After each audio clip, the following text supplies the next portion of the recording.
Hello everyone, welcome back to my channel. ඔයාලා දන්නවද ඔයාලට ලංකාවේ ඉඳලා ඇමරිකාවේ ජොබ් එකකට ඇප්ලයි කරලා ඒ එම්ප්ලොයර් කැමති වුණත් ඔයාට ජොබ් එක දෙන්න ඔයාට ඒ හරහා ඇමරිකාවේ ස්ථීර පදිංචිය ලබා ගන්නත් පුළුවන් කියලා. මම අද ඒ ගැන ඔයගොල්ලන්ට කියන්නම්. මේකෙදි වෙන්නේ ඔයා ඇමරිකාවේ ජොබ් වලට ඇප්ලයි කරාම ඒ එම්ප්ලොයර් ඔයාගේ CV එක සර්ච් කරලා ඔයාට කතා කරලා ඔයාව ඉන්ටර්විව් කරලා ඔයාට ජොබ් එක දෙන්න ඒගොල්ලෝ කැමති වුණොත් ඔයාට පුළුවන් ඇමරිකාවට එනකොට ඔයාගේ ජොබ් එකත් එක්කම ඇමරිකාවේ ස්ථීර පදිංචියක් ලබා ගන්න. මේ වීසා කැටගරි එකට කියන්නේ EB3 වීසා කියලා. ඒ කියන්නේ employment based visa කියලා. ඇමරිකාවේ ස්ථීර පදිංචිය ලබා ගන්න ක්‍රම කීපයක් තියෙනවා. ඒ ක්‍රම කීපයෙන් මේ employment based visa කියන්නේ මේ ප්‍රධාන ක්‍රමයක්. මේකෙදි ඕගොල්ලන්ට ජොබ් එක දෙන්න මෙහි ස්පොන්සර් කෙනෙක් ඕනේ. ඒ ස්පොන්සර් ඔයාලට ජොබ් එක දෙන කම්පැනි එක වෙන්න ඕනේ. හරි, දැන් මම කියන්නම් මෙහි ජොබ් වලට ඇප්ලයි කරන්න පුළුවන් විදි ගැන. ඉතින් මෙහි ඇමරිකාවේ තියෙන ජොබ් වලට ඇප්ලයි කරන්න තියෙන ප්‍රධානම විදි දෙකක් තමයි indeed.com සහ linkedin කියලා කියන්නේ. මේ වෙබ්සයිට් දෙක තමයි ප්‍රධානම වෙබ්සයිට් දෙක. ඉතින් මේ වෙබ්සයිට් වල ඕගොල්ලන්ට අවශ්‍ය ජොබ් එක සර්ච් කරනකොට ඒ ජොබ් එක විතරක් ටයිප් කරලා සර්ච් කරලා මදි. මේකෙදි ඕගොල්ලෝ ඒ ජොබ් එකට අමතරව වීසා ස්පොන්සර්ෂිප් එලිජිබල් කියන වචනේ සර්ච් ටයිප් කරලම සර්ච් කරොත් ඕගොල්ලන්ට ස්පොන්සර් කරන්න කැමති සමාගම් විතරක් ඒකෙදි පෙන්වනවා. ඇමරිකානු ගවර්න්මන්ට් එක විසින් වීසා ලබා දෙන්න අවසර දීලා තියෙන සමාගම් හොයාගන්නත් ඔයාට පුළුවන්. ඒක හොයන්න ඕනේ myvisajobs.com කියන වෙබ්සයිට් එකට ගියාම වීසා ස්පොන්සර් කරන්න අවසර දීලා තියෙන සමාගම් ඔයාට බලා ගන්න පුළුවන්. එතකොට ඒ සමාගම් හරහා ඔයාට ඔයාගේ ජොබ් එකට ඇප්ලයි කරන්න පුළුවන්. ඉතින් මේ වෙබ්සයිට්ස් වල තියෙනවා දැන් ඔයා සර්ච් කරන ජොබ් එකට අදාළව ඒගොල්ලෝ ඉල්ලන සුදුසුකම්. සම්පූර්ණ විස්තරය එතන තියෙනවා. ඒගොල්ලෝ කම්පැනි එකේ නම, ඒතර ඔයාට පැයකට ගෙවන වැටුප, ඊට පස්සේ ඔයාගේ ජොබ් රෝල් එක, ඔයාගේ මොනවාද තියෙන්න ඕන සුදුසුකම් වගේ සියලු විස්තර ඒකෙදි සඳහන් කරලා තියෙනවා. ඉතින් ඕගොල්ලන්ට ඒ හරහා බලන්න පුළුවන් තමන්ගේට ගැළපෙන ජොබ් එකක් එතන තියෙනවද කියලා. ඉතින් එතකොට ඕගොල්ලොන්ගේ රිසියුම් එක හදාගන්න ඕනේ හොඳ ස්ටෑන්ඩඩ් රිසියුම් එකක්. සාමාන්‍යයෙන් ලංකාවේ ජොබ් එකට ඇප්ලයි කරනකොට හදන රිසියුම් එකට වඩා වෙනස් හොඳ ස්ටෑන්ඩඩ් රිසියුම් එකක් ඕගොල්ලෝ හදාගෙන ඒ හරහා ඕගොල්ලොන්ට මේ ජොබ් වලට ඇප්ලයි කරන්න පුළුවන්. මෙතනදී මේ EB3 වීසා කියන වීසා කැටගරි එකේ යටතේ කොටස් තුනක් තියෙනවා. පළවෙනි එක වෙන්නේ ප්‍රොෆෙෂනල් කියන කැටගරි එක. දෙවෙනි එක ස්කිල්ඩ් කියන කැටගරි එක. තුන්වෙනි එක අන්ස්කිල්ඩ් කියන කැටගරි එක. ඉතින් මේ කැටගරි තුනෙන්ම ඕගොල්ලන්ට ඇමරිකාවේ ග්‍රීන් කාඩ් එක ලබා ගන්න පුළුවන්. මේක මේ ප්‍රොෆෙෂනල් කියන කැටගරි එක යටතේ ඇප්ලයි කරන්න නම් ඔයාලට ඩිග්‍රියක් තියෙන්න ඕනේ අදාළ ශාස්ත්‍රයට. එතකොට ඒ ඩිග්‍රිය මේ ඇමරිකාවේ ඩිග්‍රී එකකට සමාන වෙන්න ඕනේ. ඒක තමයි ඊළඟ ප්‍රධාන සුදුසුකම. ඊට අමතරව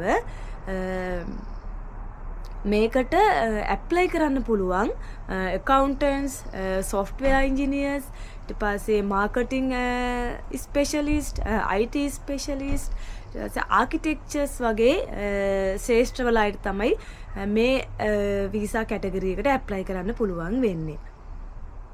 අනිත් වීසා කැටගරි එක තමයි ස්කිල්ඩ් වර්කර්ස්ලා කියලා කියන්නේ.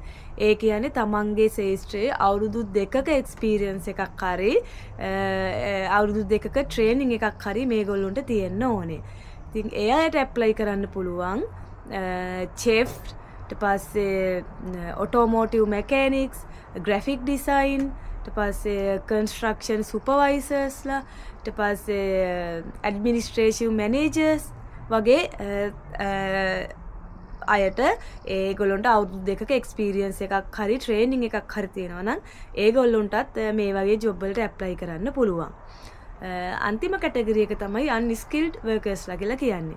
ඉතින් මේකෙදි බලාපොරොත්තු වෙන්නේ අවුරුදු 2කට අඩු එක්ස්පීරියන්ස් එකක් හරි ට්‍රේනින් එකක් හරි තියන අයට.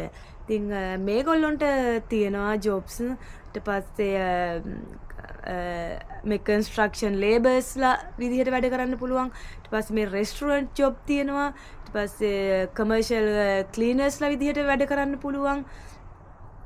ෆාම් වල ජොබ්, ඊට පස්සේ වෙයර්හවුස් පැකින් ජොබ්ස් වගේ ඒ ජොබ්ස් තියෙනවා. ඉතින් ඒ ශේෂ්ත්‍රවල අවුරුදු 2ක් හරි ඊට වඩා අඩු එක්ස්පීරියන්ස් ටිකක් තියෙන කෙනෙක්ට මේ ජොබ් වලට ඇප්ලයි කරන්න පුළුවන්. මේකට යන කාල සීමාව ගැන කිව්වොත් සාමාන්‍යයෙන් ප්‍රොෆෙෂනල් සහ ස්කිල්ඩ් වර්කර්ස්ලට අවුරුදු 3ක් වගේ කාල සීමාවක් යන්න පුළුවන් මේ වීසා එක ලබා ගන්න. ඒ වගේම අන්ස්කිල්ඩ් වර්කර්ස්ලට අවුරුදු 5ක කාල සීමාවක් දක්වා කාලයක් යන්න පුළුවන් මේ ජොබ් ලබා ගන්න. මොකද මේවා එම්ප්ලොයිමන්ට් බේස්ඩ් වීසා. ඒ කියන්නේ මෙහි ඔයගොල්ලෝ ජොබ් එකකට සිලෙක්ට් වුණොත් ඒ එම්ප්ලොයර් මෙහි ලේබර් ඩිපාර්ට්මන්ට් එකට රික්වෙස්ට් කරන්න ඕනේ. ඒගොල්ලෝ ඇප්ලිකේෂන් ෆෝම් තියෙනවා. ඒ හරහා ඒගොල්ලෝ රික්වෙස්ට් කරන්න ඕනේ මේ තනතුරු වලට ගැලපෙන අය ඇමරිකාවේ නැහැ. ඒ නිසා මේ ගොල්ලොන්ව මෙහෙට ගේන්න අවසර දෙන්න කියලා. ඉතින් ඒතර ඒගොල්ලෝ ඒක තහවුරු කරන ඩොකියුමන්ට්ස් මේ ලේබර් ඩිපාර්ට්මන්ට් එකට යවන්න ඕනේ. ඉතින් ඒතර ලේබර් ඩිපාර්ට්මන්ට් එකකිනුත් මේක සලකා බලන්න කාලයක් යනවා. ඉතින් ඒතර ඒගොල්ලොන්ගේ ලේබර් ඩිපාර්ට්මන්ට් එකේ සර්ටිෆිකේට් එක ලැබුණාට පස්සේ ඊට පස්සේ මේ එම්ප්ලොයර් විසින් USCIS එකට රික්වෙස්ට් කරන්නත් ඕනේ. එතකොට I-140 කියලා ඇප්ලිකේෂන් එකක් කරා USCIS එකට රික්වෙස්ට් කරන්න ඕනේ ඕගොල්ලොන්ට ඇමරිකාවේ ග්‍රීන් කාඩ් එක ලබා ගන්න ප්‍රොසෙස් එකට. ඉතින් ඒකෙදිත් යම්කිසි ලොකු කාල සීමාවක් යනවා. මේ ප්‍රයොරිටි ඩේට්ස් බලලා තමයි ඒගොල්ලෝ ඒ ඇප්ලිකේෂන් සලකා බලලා අනුමත කරන්නේ. ඉතින් මේ ප්‍රොසෙස් එක ටිකක් දිගයි. ඉතින් ලොකු කාල සීමාවක් යන්න පුළුවන් මේකෙදි ඕගොල්ලොන්ට ජොබ් එක ලැබිලා ඇමරිකාවට එන්න. නමුත් බැරි නැහැ. ඉතින් ඕගොල්ලෝ ඒක try කරලා බලාගෙන ඉන්න. ඔයාගේ ඇප්ලිකේෂන් එක සමහර විට එම්ප්ලොයර් දකින්නෙත් නැති වෙන්න පුළුවන්. ඒගොල්ලෝ රිජෙක්ට් කරන්න පුළුවන්. සමහර විට ඒගොල්ලෝ තීරණය කරොත් මේ ඇප්ලිකේෂන් එක අපි සලකා බලනවා කියලා ඊට පස්සේ ඕගොල්ලොන්ට කතා කරන්න ඉඩ තියෙනවා. ඉතින් ඒ නිසා ඕගොල්ලෝගේ අනික් වැඩ කටයුතු එක්කම මේකට ඇප්ලයි කරලා බලන්න. ඉතින් chance එකක් ආවොත් ඕගොල්ලොන්ට ඇමරිකාවේ පදිංචිය ලබා ගන්නත් පුළුවන්. අනිත් එක මේකේ තියෙන විශේෂත්වය තමයි මේ වීසා කැටගරි 3ම මේවා ඕගොල්ලෝගේ ෆුල් ටයිම් ජොබ් වෙන්න ඕනේ. පාර්ට් ටයිම් ජොබ්ස් වලට මේ වීසා කැටගරි යටතේ ඕගොල්ලොන්ට ග්‍රීන් කාඩ් එක ලබා ගන්න බෑ. එතකොට මේක ෆුල් ටයිම් ජොබ් එකක්. එතකොට මේ විදිහට තමයි මේ ප්‍රොසෙස් එක සිද්ධ වෙන්නේ. ඉතින් ඕගොල්ලොන්ට ඉවසීමෙන් බලාගෙන හිටියොත් ඕගොල්ලොන්ට chance එකක් ගන්න පුළුවන්. ඉතින් මට අද මේ ගැන තමයි ඔයගොල්ලොත් එක්ක කතා කරන්න උවමනා වෙලා තිබුණේ.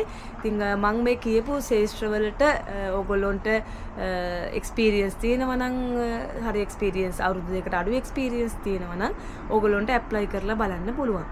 මම මේ වෙබ්සයිට්ස් මොනවද කියලා මම ඩිස්ක්‍රිප්ෂන් බොක්ස් එකේ දාන්නම් ඕගොල්ලොන්ට මේ වෙබ්සයිට් මොනවද කියලා. ඒතර ඒ වෙබ්සයිට් හරහා ඕගොල්ලොන් try කරලා බලන්න මේ ජොබ් එකක් හොයාගන්න. ඉතින් මේ ටික තමයි මට ඔයගොල්ලොත් එක්ක ෂෙයා කරගන්න උවමනා වෙලා තිබුණේ. තවත් වීඩියෝ එකකින් මම ඔයගොල්ලොන් මුණ ගැහෙන්න. ගිහින් එන්නම්. බයි.